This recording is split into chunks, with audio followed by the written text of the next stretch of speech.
All right, everybody, welcome back. This is Word with Ty Brownlow. I am your host, Ty Brownlow. Remember, no one is worthless. No story is worthless. And today, ladies and gentlemen, I have a very special guest for you. A couple of words about my guest. Depression, addiction, treatment, triumph. All the way from Jacksonville, Florida. Give it up. Jermaine J. Williams. Yeah. That was a great intro. Thank you. Man, no problem, brother. No problem. Now, man, I just want to get right into it, man. You are here to talk about mental health and especially mental health in the Black community, which Yes, I think is very, very key, especially with everything that's going on in the world right now. Man, let's just get right into it, okay? Oh, absolutely. All right. So, man, you now, in your bio, man, you come forth with it. You know, you've been diagnosed with PTSD, bipolar 2, IED, you know, before being clinically diagnosed with all these things. What was life like for you before your diagnosis? Well, you know, I'm from the state of Florida, so the best way I can describe it as a Category 5 hurricane. Oh. It's rough, man.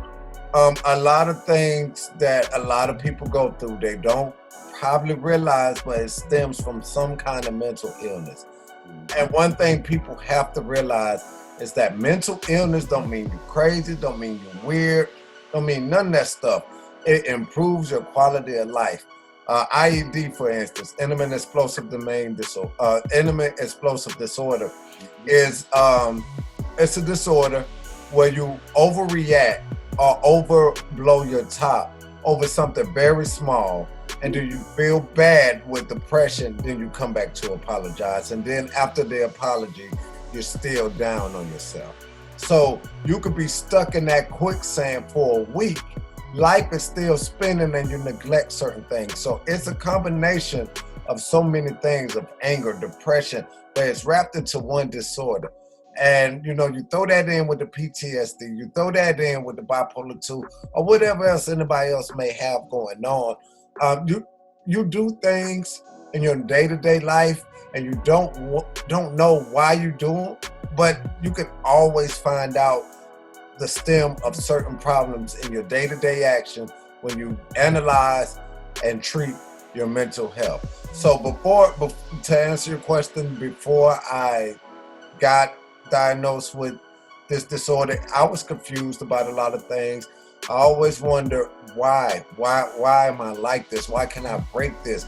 Because, you know, Black people, we strong. We think like we're strong. And not just Black people, all people. We're strength. We're human beings. Mm-hmm. And we just think that we can do it all and we don't need help. And, you know, you try to break that cycle. And when you're talking mental and psyche, that's something that's going to have to take more than just self-observation. You know what? It's that last part you just said is going to take more than just self to deal with. And I think most of the times, as you said, you know, especially in the African American community, man, we're strong. I can deal with this, man. You know I got all this other stuff going on, but you know what, man, I'm gonna deal with it. Problems, this, that, and the other. And that pressure, man, over time takes you to a certain place that sometimes you don't even know that you're at. Right. You know? Right. So, man, I thank you for that, you know, transparency. All right. Man, let's just talk about this, you know, addiction, man, because I know, like, sometimes dealing with, you know, issues, anxiety, stress, sometimes we can compensate, you know, with, like, you know, dealing with substance abuse, drinking, things of that nature. Man, you dealt with a 13-year cocaine addiction, okay? That's real, brother. Like, how did you, like, what started this? Who or what turned you on to that? How did you get aboard that train? Man, that's such a complicated question. But I will say this, you know, I was rapping. That's how I got a lot of my fame, rapping. And when I was 14, been rapping for for a while now. I just laid down the mic. But, you know, you go to all these places, you open it for you know, they're big names to me and you, but not to some of these kids nowadays. But you open up an 8-Ball and MJG, and Yeah. you open up a Trina and Yeah. just Twister and all these people. Yeah. Alcohol, I was 14, you know, I was drinking. I mean, we had spreads, and then, you know, with the industry comes more than, you know, what a 14-year-old is ready for. And to be honest, just to be accepted. And then it became an addiction. Then it became a problem. Then it became, I can't beat this, maybe I should just take my own life. So addiction always covers up, you know, because it's one thing to try to be cool, but it's another thing to keep going when there's an underlying issue. And without therapy, without a psychologist, it's kind of difficult to learn why we do certain things, why we alcoholics, why do we drown out. It's an underlying issue that we're trying to deal with, that we can't deal with, and it's a coping mechanism, so we think. But once that drug leaves, once that high is gone, once that alcohol sobers up and gets out of our system, that thing we're running from is going to be nose to nose with us. So, you know, it's one of those things that, you know, it was easy accessible, and the more I got hooked on it, the more I wanted it. And I mean, but you know,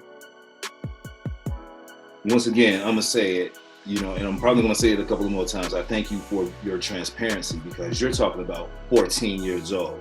And, you know, sure, some of the millennials may not know who an 8-Ball and MJG or Trina is or whatever, but for those of us who do know, these are very big acts. These are like, man, so for you to open up and to be around that, you know, type of setting, especially at an age of, you know, 14, you're more in awe of everything than you are really about your business, because you're like, well, man, I can't believe, hey, you know, there's this guy, there's that guy, there's, you know, Trina, there's this person. So you're so much caught up in all the limelight or what have you that, I mean, man, 14 years old, I wouldn't expect you to have the understanding that you were supposed to have or needed to have, you know.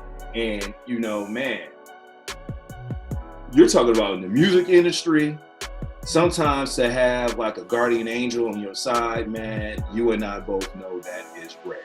Yeah. That is rare, okay? That's really looking for the unicorn in the room. Absolutely.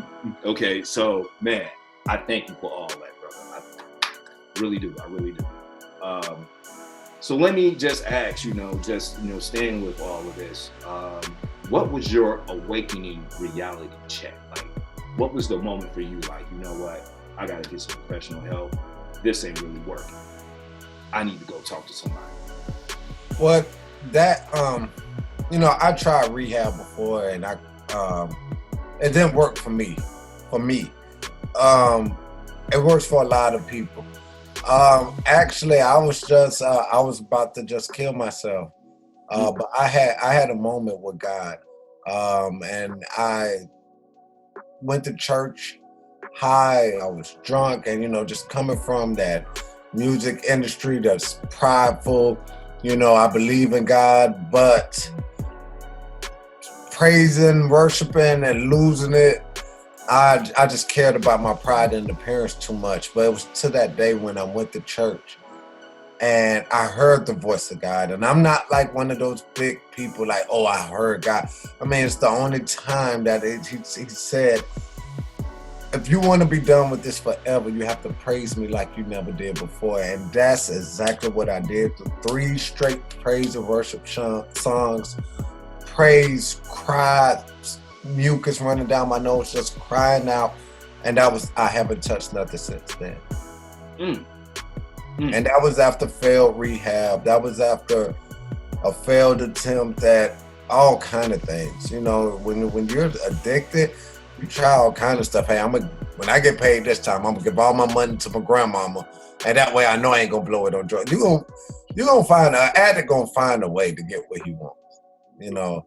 So, but yeah, that was the moment. And there's no realer moment than one to lie in that grave all alone.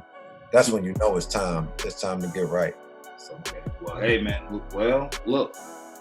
You know what you were dealing with. You know what you wanted to. Hey, like you said, you were having the thoughts of, man, I was going to end it. I was going to end it all. I was going to cash in all the chips. That's it. I'm done.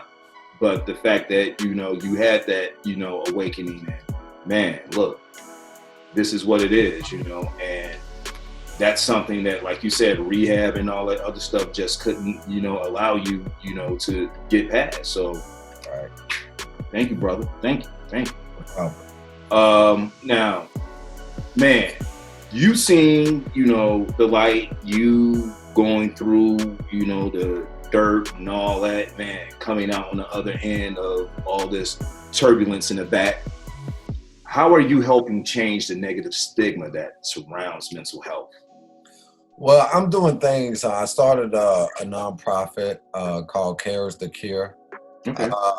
And CURE is an acronym that stands for Community Understanding Returns Excellence.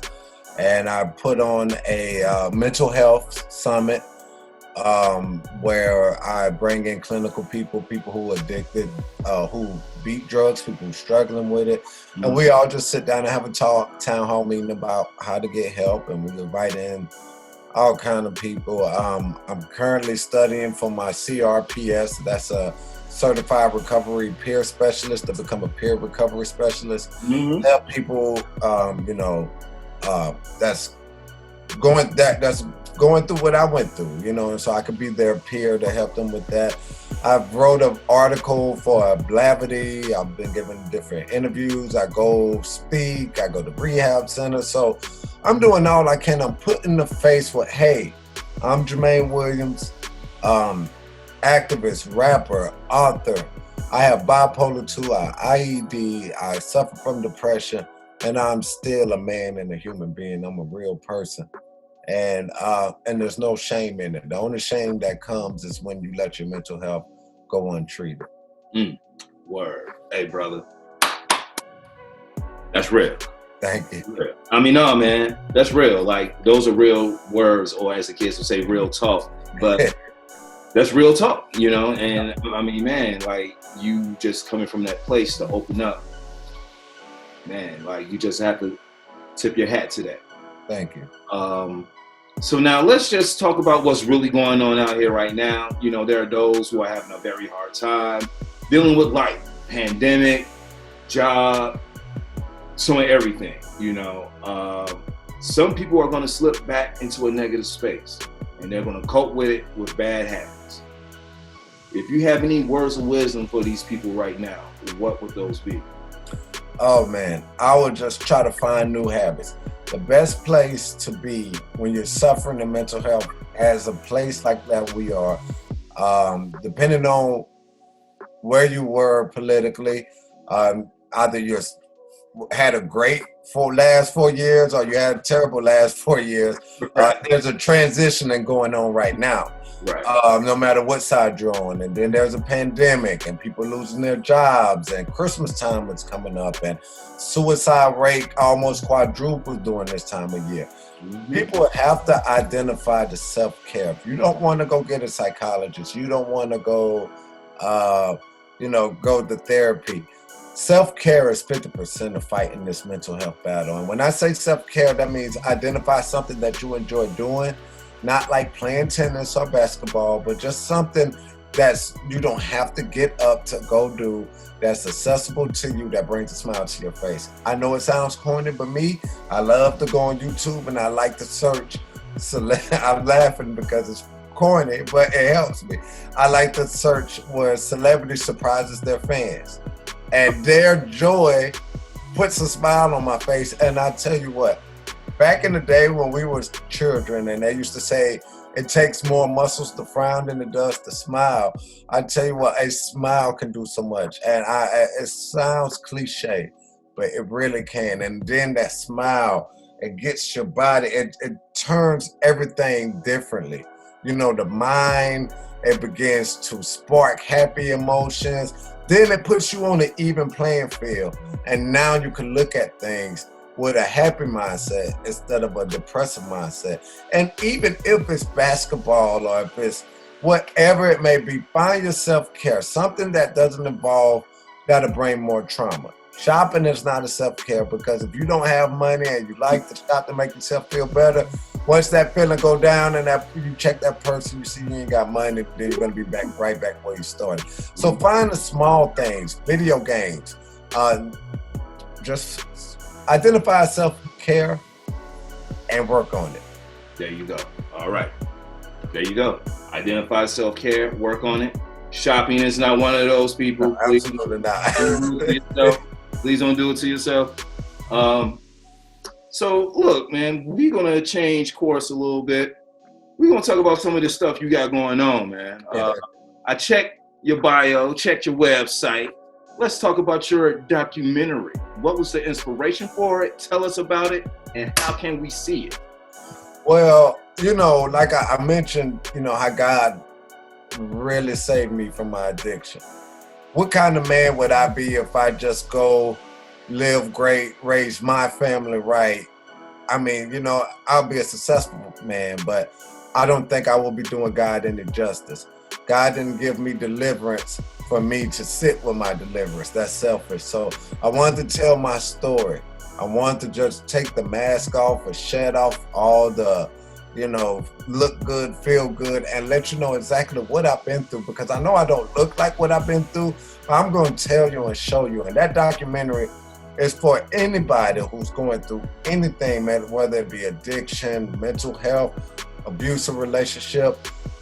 When the chips are stacked against you with the right support system, you can make it. And my documentary is not, I took a beating in that documentary because we really let everyone know what happened in those 13 years. How bad it was, stealing from family.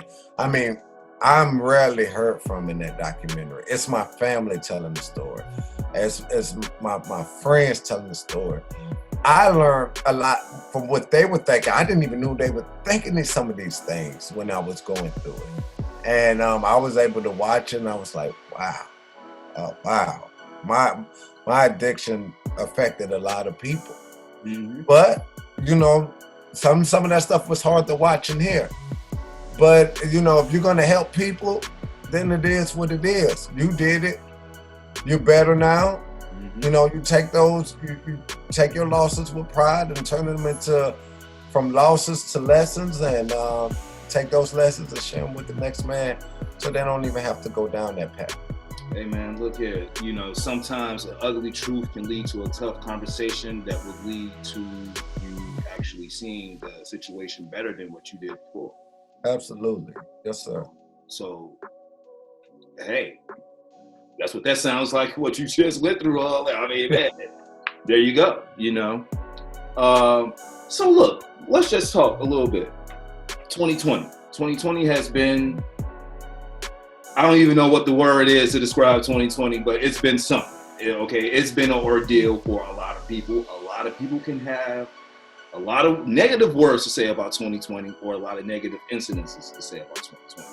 We're not going to do that. We're going to take it from the other side. So my question to you, what are some positives that you can take from this year that you could share with others? Oh man, I was listening to TD Jakes today. Okay. And he said something, and it was the realest thing ever. As Americans, we look overseas on the TV screen, and we see so many countries that has pandemics, that has all these viruses going on, and we like, oh, we got to raise money for them. As the church, we have to pray for them. And we never really have to experience that over here. Mm-hmm. But now we are experiencing that, and it's not going to last forever. So we learn gratefulness and not to take things for granted. And that's going to go a lot long, and that will set you up better in the long run than the hard times of this pandemic. Mm-hmm. Because 2023, when 2020 is just a distant memory what we want to forget, you shouldn't forget what it was like. You should be like, thank God it's not 2020. I tell you what, 2020 was bad, but a highlight of that was gratefulness. Gratefulness, because if you can hear the sound of my voice right now, and they heard the question, that Mr. Brownlow asked me, then you're still alive. Gratefulness. 2020 didn't take you out. I approve. Woo, gratefulness. Okay, all right. I think you sort of tipped me, the answer to my next question, but I'm gonna ask it anyway because this is the question that my show is known for, and this is the last question. So, but I've had so much fun in this conversation that I really don't want it to end, but I have to get through with this question. So, my last question is, Mr. Jermaine J. Williams, what is the one word that best describes you and why?